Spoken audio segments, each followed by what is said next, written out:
Hello अस्सलाम वालेकुम नाजरीन, QAS हेल्थ के साथ मैं हूं आपका मेज़बान डॉक्टर AR माडा। नाजरीन, छाती का कैंसर ख़वातीन में पाया जाने वाला सबसे आम मर्ज़ है। एक अंदाजे के मुताबिक पाकिस्तान में हर साल 1 लाख से ज़्यादा ख़वातीन इस मौजी मर्ज़ में मुब्तला होती हैं और 60 से 80% ख़वातीन इस मौजी मर्ज़ में मुब्तला होने के बाद मौत का शिकार हो जाती हैं। आज की इस वीडियो में हम जानेंगे छाती का कैंसर क्या होता है और इससे बचाव कैसे मुमकिन है, और इस वीडियो के आखिर में आपको ये भी बताएंगे पाकिस्तान में ऐसा कौन सा इदारा है जो छाती का कैंसर, ना सिर्फ छाती का कैंसर बल्कि ख़वातीन अगर किसी और कैंसर में भी मुब्तला हैं तो उनको मुकम्मल तौर पर ट्रीटमेंट के हवाले से मुआवनत देता है। तो आज के इस सेगमेंट में हमने मदऊ किया है डॉक्टर अतहर शम्स राना, जो कि head of medical imaging technology superior university से हैं। तो वेलकम करते हैं। अस्सलाम वालेकुम सर, कैसे? वालेकुम सलाम सर, कैसे? सर ये बताइएगा कि छाती का कैंसर क्या होता है और उसके क्या रिस्क फैक्टर्स हैं? सबसे पहले तो देखिए, हमें ये समझना होगा कि कैंसर क्या है। बेसिकली हमारे जिस्म के अंदर तकरीबन हर खुलिया ही बनता है। एक नेचुरल प्रोसेस है कि जिस्म के अंदर हमारा हर खुलिया बनता रहते हैं, उसके सेल्स बनते रहते हैं, टूटते रहते हैं, बनते रहते हैं, जनरेट होते जाते हैं। तो जब कोई भी चीज़ अपनी हद से तजावुज़ कर जाती है, अब नॉर्मली ग्रो करना शुरू कर जाती है, तो उसे हम गिल्टी कहते हैं आम ज़बान के अंदर, कि गिल्टी बन गई है या रसोली हो गई है। तो वो बेसिकली गिल्टी या रसोली होती है, वो कैंसर होता है। कैंसर 2 तरह का हो सकता है। एक को हम कहते हैं बिनाइन, एक को मेलिग्नेंट। उर्फ़ आम में समझाऊँ तो एक ना फैलने वाला, कम ख़तरनाक, जिससे कोई ख़तरा नहीं है आपको, और दूसरा फैलने वाला जिससे ख़तरा है, जो एक जगह से टूटकर उसकी जड़ें दूसरी जगह पे भी जा सकती हैं। फॉर एग्ज़ाम्पल अगर ब्रेस्ट के अंदर हो रहा है तो ब्रेस्ट के अंदर ऐसा भी हो सकता है कि उसका कोई खुलिया टूट के, कोई उसकी जड़ टूट के खून के रास्ते से जो है वो बगलों के अंदर जा सकती है, एक्जिला के अंदर जा सकती है, ब्रेन के अंदर जा सकती है, बोन्स के अंदर जा सकती है, लिवर के अंदर जा सकती है। तो डिफरेंट चीज़ें हैं। तो ख़वातीन के अंदर ना बेसिकली मैं ये समझता हूँ कि एक ख़वातीन होना ही, ख़ातून होना ही एक रिस्क फैक्टर है बहुत बड़ा ब्रेस्ट कैंसर का। तकरीबन हर 13 में से 1 ख़ातून को जो है वो ब्रेस्ट कैंसर के अंदर मुब्तला होती है। और अगर आप यूँ समझ लें कि अगर आप किसी जगह पे काम कर रहे हैं, आपकी क्लास में हैं, आपकी क्लास के अंदर अगर 26 फीमेल्स हैं तो उसमें से 2 फीमेल्स को चांसेस हैं कि उनको ब्रेस्ट कैंसर हो सकता है। अब ज़रूरी नहीं है कि ये ब्रेस्ट कैंसर जो है वो ख़तरनाक किस्म वाला, फैलने वाला हो, मेलिग्नेंट हो। वो बिनाइन भी हो सकता है और वो मेलिग्नेंट भी हो सकता है। तो बेसिकली इसके ख़तरात में सच नहीं समझता कि कोई भी हैं। ये मौरूसी भी है। बेसिकली अगर एक लड़की जो है उसकी वालिदा की तरफ से, उसकी खाला, उसकी अम्मी, उसके ननिहाल में से कोई अगर उसको ब्रेस्ट कैंसर है तो उस खातून को होने के चांसेस ज़्यादा बढ़ जाते हैं, इंक्रीज़ हो जाते हैं। लेकिन लेट्स सपोज अगर उनको नहीं है तो भी चांसेस कम नहीं होते। ये एक ऐसी जेनेटिक डिस्पोजिशन है, बेसिकली डिस्पोजिशन है कि जिसके अंदर जो है अगर एक को हो रहा है कैंसर तो अगले वाली नस्ल के अंदर भी जो है वो ट्रांसफ़र हो सकता है। और जैसे जैसे जो है वो गुज़रते जा रहे हैं, दिन गुज़रते जा रहे हैं, जैसे जैसे हमारा मुआशरा तरक्की कर रहा है, हम आगे की तरफ जा रहे हैं, तो इसकी शरह भी बढ़ रही है और ये बड़ी ख़तरनाक हद तक बढ़ रही है। और इसे अगर हम इस लेवल पे कंट्रोल नहीं करेंगे, स्टार्टिंग के लेवल पे नहीं कंट्रोल करेंगे, तो ये बढ़ जाएगी और अल्टीमेटली ये डेथ काज कर सकता है। ये बड़ा एग्रेसिव किस्म का भी कन्वर्ट हो सकता है, बड़ा स्पीड से बढ़ने वाला भी हो सकता है। और इसे शुरू के अंदर कंट्रोल करना, रोकना और अर्ली लेवल्स के ऊपर पकड़ना ही सबसे बड़ा काम है। अगर अर्ली डिटेक्शन आप कर लेते हैं तो उसका इलाज पॉसिबल है। देखिए, हर कैंसर की ना स्टेजेस होती हैं। हम अक्सर सुनते हैं जी उसका आखिरी स्टेज के ऊपर कैंसर है, फलाने का जी पहली स्टेज के ऊपर था, उसने ऑपरेशन करा लिया, वो बच गया।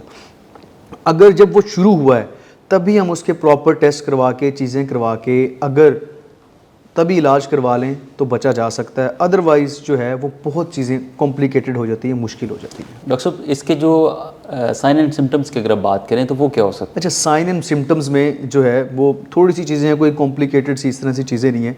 फॉर एग्ज़ाम्पल सबसे पहले तो अगर ब्रेस्ट के अंदर कोई गिल्टी महसूस हो, कोई रसोली महसूस हो, जिसे हम ट्यूमर कहते हैं, अगर वो महसूस हो तो इसका मतलब ये है कि हो सकता है कि ये कैंसर हो, फैलने वाला कैंसर हो। दूसरी चीज़ें, अगर दोनों ब्रेस्ट की, दोनों छातियों की शेप ख़राब हो रही है, एक का साइज़ थोड़ा ज़्यादा है, दूसरे का साइज़ थोड़ा सा कम है, ठीक है, एक ऊपर है, थोड़ा सा नीचे है, सिमिट्री जिसे हम बेसिकली कहते हैं, सिमिट्री ख़राब हो रही है, तब भी चांसेस है। अगर जो ब्रेस्ट के निपल्स हैं अगर वो डिस्टॉर्टेड हैं, उनकी प्रॉपर शेप नहीं है, वो साइड के ऊपर टर्न कर रहे हैं, इधर हो रहे हैं, तो भी चांसेस हैं। अगर ब्रेस्ट की स्किन जो है वो बेसिकली जो स्किन होती है हमारी, वो स्किन अगर बहुत हार्ड हो जाए, ऐसे जैसे माल्टे की स्किन होती है, बड़ी हार्ड किस्म की स्किन होती है, अगर वो हो जाए तो भी चांसेस हैं। इसके अलावा अगर निपल से अगर एक ब्रेस्ट फीडिंग मदर है तो मिल्क के अलावा अगर कोई और पस का डिस्चार्ज हो रहा है, येलोइश फ्लूइड डिस्चार्ज हो रहा है, या ब्रेस्ट फीडिंग मदर नहीं है, एक जो है वो बेसिकली अनमेरिड खातून है, उसके में वाइट सा भी कोई फ्लूइड निकल आए या कोई वाटर टाइप फ्लूइड भी निकल आए, तो इसका मतलब है उसको भी जो है ये चांसेस हो सकते हैं कि हो। इसके अलावा अगर कोई एक्जिला के अंदर या गर्दन के अंदर कोई भी आपको नोड्यूल वगैरह या कोई भी गिल्टी वगैरह महसूस होती है, तो उससे भी चांसेस होते हैं कि इसको जो है वो ब्रेस्ट कैंसर हो सकता है। तो ऐसी अलामात की सूरत के अंदर हमें फौरी तौर पे स्क्रीनिंग की तरफ जाना चाहिए। डॉक्टर साहब, आपने बात की स्क्रीनिंग की, तो स्क्रीनिंग कितनी इंपॉर्टेंस है, कब कब करवानी चाहिए ख़वातीन? देखें, सबसे पहले तो मैं बात करूँगा स्क्रीनिंग से भी पहले सेल्फ असेसमेंट की। हर खातून को चाहिए वो 1 महीने के अंदर अपना मुआयना खुद करे, क्योंकि ये ऐसी चीज़ है कि हम बार बार, क्योंकि हमारी सोसाइटी ऐसी है, हमारा मुआशरा ऐसा है कि हम डॉक्टर के पास नहीं जाते इस चीज़ को चेक करवाने के लिए, अवॉइड कर रहे होते हैं यूजली तौर के ऊपर। तो उसमें सबसे बेहतरीन हल ये है कि आप अपना मुआयना खुद करें। उसमें सबसे आसान सा तरीका यह है कि मिरर के सामने खड़े हो जाएं, आप दोनों हाथ ऊपर की तरफ कर लें और असेस करें शेप को कि बिल्कुल एक सिमेट्री के अंदर है, साइज़ तो चेंज नहीं हो रहा, ऊपर या नीचे की तरफ तो नहीं है। अगर वो हो रहा है तो ठीक है, अगर नहीं साइज़ चेंज हो रहा है तो ठीक है, अगर हो रहा है तो इसका मतलब है आपको डॉक्टर को दिखाने की ज़रूरत है। दूसरी चीज़ ये है कि आप फील करें कि कोई जो है वो बेसिकली गिल्टी वगैरह तो नहीं है, कोई न्यूड्यूल तो नहीं है, कोई लंप तो नहीं है।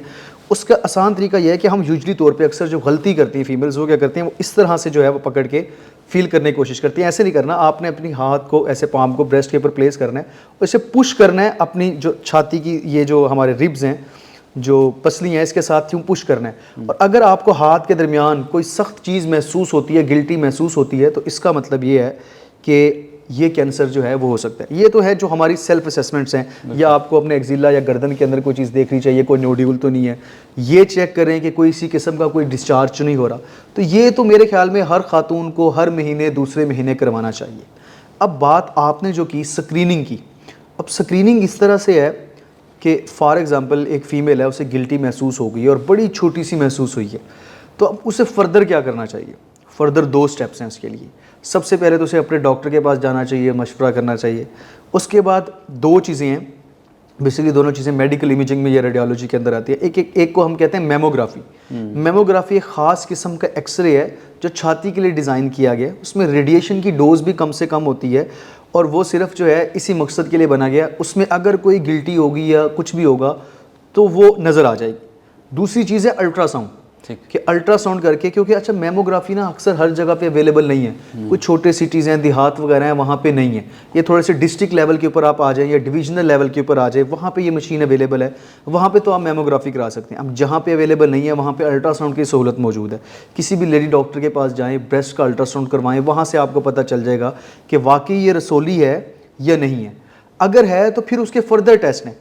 एक को हम बेसिकली बायोप्सी कहते हैं और फिर हम के अंदर मेडिकल लैंग्वेज के अंदर बायोप्सी में ये होता है कि वो जो गिल्टी है उसका खुलिया का हम जिस तरह इंजेक्शन लगाते हैं, इस तरह टीका लगा के उसका एक खुलिया निकाल लेते हैं और उससे लेबॉर्ट्री के अंदर भेज के उसका टेस्ट करते हैं बेसिकली क्या ये कैंसरस सेल्स हैं या ये कैंसरस सेल्स नहीं है। तो बेसिकली ये सारी स्क्रीनिंग है। और अगर एक फ़ीमेल को, जो सबसे इंपॉर्टेंट बात यह है कि अगर एक फ़ीमेल को एक गिल्टी नज़र आ जाती है, उसने मेमोग्राफी करवाई या उसने अल्ट्रासाउंड करवाया और उससे पता चला कि ये जो मेरी गिल्टी है ये फैलने वाली नहीं है, ये सादा गिल्टी है, तो यहाँ पे मुतमईन नहीं हो जाना। फिर भी उसे हर महीने 2 महीने के बाद एक तो सेल्फ असेसमेंट करनी है कि उसका साइज़ कहीं बढ़ तो नहीं रहा, और दूसरा हर 6 महीने के बाद कम से कम एक दफ़ा मेमोग्राफी रिपीट करवानी है कि उसका साइज़ तो नहीं बढ़ रहा, कहीं पे ये फैलने वाली के अंदर कन्वर्ट तो नहीं हो रही। तो बेसिकली ये चीज़ जो स्क्रीनिंग है, ये चीज़ बहुत ज़रूरी है कि अगर एक दफ़ा निकल भी आई है और वो बिनाइन है, वो नहीं फैल रही, तो उसको हमने तब तक एवेलुएट करते रहना है, तब तक उसे देखते रहना है जब तक वो बिल्कुल स्टेबल ना हो जाए, और रुकना नहीं है बिल्कुल भी, ठीक है, किसी सूरत के अंदर। अच्छा डॉक्टर साहब, बहुत सारी मिसकंसेप्शन भी पाई जाती हैं। ख़वातीन अक्सर जो है वो दम वगैरह भी करवाती हैं, जी हमारा इस तरह की रसोली है या गिल्टी है, तो उस वाले से आप क्या कहते हैं? अच्छा ये देखें जी, ये सबसे बड़ी जो मिसकंसेप्शन है मैं आपको बताता हूँ। सबसे पहले तो ब्रेस्ट कैंसर की एक मिसकंसेप्शन ये थी कि ये उन ख़वातीन को होता है जो 40 साल से उम्र ज़्यादा हो जाती है। दूसरा हमने कहा जी ये उन ख़वातीन के अंदर होता है जिनकी शादी बड़ी लेट हुई हो, या जिनको पीरियड्स बड़े लेट स्टार्ट हुए हों, या जिनकी उम्र बहुत ज़्यादा होगी और उनकी शादी नहीं हुई, या जो माएँ अपने बच्चों को दूध नहीं पिलाती उनके अंदर होती है। तो ऐसी कोई चीज़ नहीं है, ये किसी भी एज के अंदर हो सकता है। तो हमें हर वक्त जो है स्क्रीनिंग करते रहना चाहिए। अच्छा, एक चीज़ है, हमारे जो कुछ पढ़े लिखे लोग हैं जो ज़्यादा सेंसिटिव हो जाते हैं इस मामले के अंदर, और वो हर वक्त ही उस फिक्र के अंदर लगे रहते हैं, और अपना साइकोलॉजी जो है ना, ये कहते हैं कि हमें इतने नेगेटिव नहीं हो जाना चाहिए किसी चीज़ के लिए। ठीक है, खतरा है, आप उसे खतरे के तौर पे देखें, असेसमेंट करते रहें, हमारा काम है एहतियात करना, बाकी अल्लाह ताला मालिक हैं, अल्लाह ताला बेहतर करेंगे। दूसरी चीज़ जो आपने कही कि हमारे पास बहुत ज़्यादा मिसकंसेप्शंस हैं, और बहुत ज़्यादा उसमें यह है कि अक्सर क्या होता है कि अगर किसी को गिल्टी निकल है, सोली निकल है, वो सबसे पहले से कहते हैं जी लोहा गर्म करके लगा लो जी ठीक हो जाएगी, ये लोहा दम करवा के लगवा लें आप ठीक हो जाएगी, या किसी पीर बाबा के पास चले जाते हैं या कुछ उनसे दम करवा लेते हैं। मैं दम की अफादियत पे बिल्कुल भी शक नहीं कर रहा, ना इसमें कुछ भी है, लेकिन देखिए एक साइंटिफिक जब तरीका मौजूद है तो उसको फॉलो करें। कुछ फिर जो है कुछ एक स्पेसिफिक जगह है, कुछ वहाँ पे क्या कहते हैं, कहते हैं जी मक्खन है या हमने घी पड़ के दे दिया आपको, इसको उसके ऊपर आप जो है वो मल लें, जगह के ऊपर लगा लें, ठीक हो जाएगा। देखिए दो तरह की चीज़ें हैं। अगर आपको इन्फेक्शन हुआ है, लेट्स सपोज, इन्फेक्शन में क्या होता है, पीप बन जाती है, पस बन जाती है, कोई इन्फेक्शन हुआ है या रेडनेस हो गई है, मेस्टाइटिस वगैरह हो गया, इस तरह की चीज़ें जो है ना, आपको दर्द भी फील हो रहा है, हाथ लगाने से, हाथ लगाए बगैर भी दर्द महसूस हो रहा है, और हल्की सी आपको सख्त भी नज़र आ रही है जिल्द, तो वो दम करवाया। अब इन्फेक्शन ने क्या है कि बॉडी ने इन्फेक्शन के खिलाफ खुद लड़ना है, तो वो इन्फेक्शन तो थोड़े अरसे के बाद ठीक हो जाएगा। आपने दम करवाया, ठीक हो गया, क्योंकि उसने अल्टीमेटली थोड़े अरसे बाद ठीक हो जाना था। अब वो उस एक चीज़ की वजह से हमारा यकीन इतना पक्का होता गया कि कैंसर जैसी चीज़ भी हो जाए तो हम डॉक्टर को रुजू नहीं करते, और अल्टीमेटली डॉक्टर के पास तब जाते हैं जब केस बहुत ज़्यादा बढ़ चुका हो और आखिरी स्टेजेस के ऊपर हो। फिर ना तो कुछ डॉक्टर कर सकता है और ना ही पेशेंट के घर वाले भी परेशान होते रहते हैं। तो सबसे सेफ तरीका ये है कि जब भी हो इसको फ़ौरन तौर पे जो है वो डॉक्टर को दिखाया जाए, स्क्रीनिंग मुसलसल करवाई जाए, इसका ऑपरेट करवाया जाए।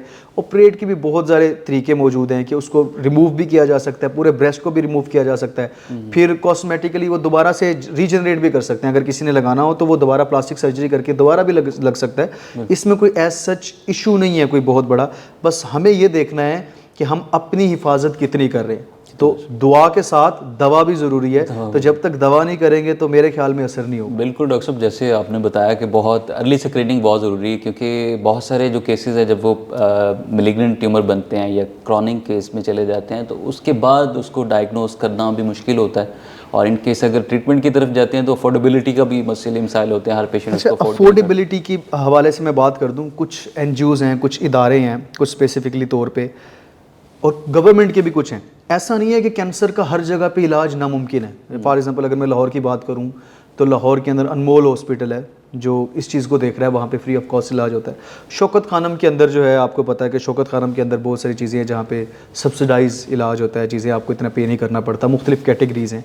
इसी तरह कैंसर केयर एक है, वहाँ पर जो है वो मिल रहा है। ये मैं सिर्फ इस वजह से कह रहा हूँ कि अगर आपके तवज्जो से कोई ऐसी फैमिली है जिनको नहीं पता इन चीज़ों का, तो उनको पता चल जाए और वहाँ तक इन्फॉर्मेशन पहुँच जाए ताकि वो इलाज करवा सके अपना। हमें ना हर किस्म के कैंसर के बारे में, ये तो ब्रेस्ट कैंसर का अवेयरनेस मंथ चल रहा है तो हम ब्रेस्ट कैंसर के हवाले से बात कर रहे हैं, तो बेसिकली हर किस्म के कैंसर के हवाले से ना, जो भी हो, कोई भी डिजीज़ हो, एक चीज़ बड़ी इंपॉर्टेंट आती है, होती है डायग्नोसिस। डायग्नोसिस में मल्टीपल टेस्ट इन्वॉल्व होते हैं। अब आप देख लें, आपके पेट में दर्द हुआ, आपको कहेंगे जाएँ अल्ट्रासाउंड करवा के आएँ। आपको ब्रेस्ट का अगर कोई लंप आ रहा है, कोई आ रहा है, आपको कहेंगे अल्ट्रासाउंड करवा के आए, मेमोग्राफी आए। चेस्ट के अंदर आएगा, कहेंगे आप एक्सरे करवा के आएँ।